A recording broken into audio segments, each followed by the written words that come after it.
On the 3rd of December 1854, there was a little rebellion called the Eureka Stockade here in Australia on the Ballarat goldfields in Victoria.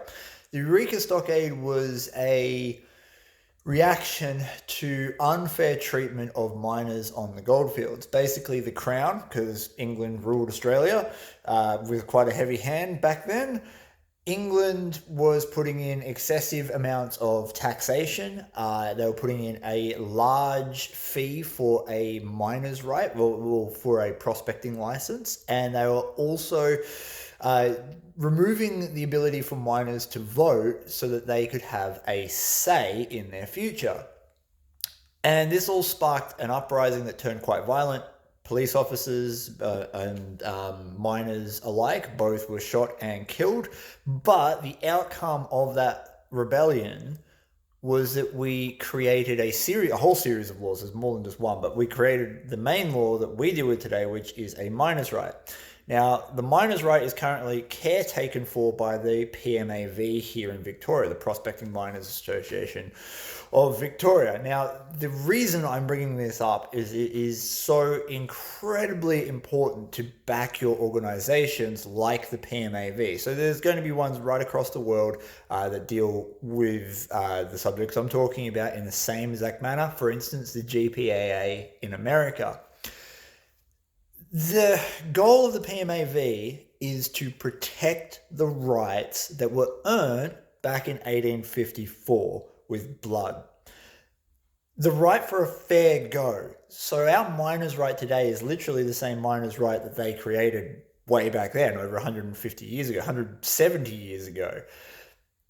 It allows us to, as an individual, to go and extract gold and other minerals out of the ground for a reasonable fee. It releases those minerals from the Crown's possession into your own possession. And very slowly but surely, the miners' right in Victoria has been eroded. There have been a multitude of government overreach happening on some of the goldfields where they have tried to ban prospecting from places that they're not allowed to ban prospecting from.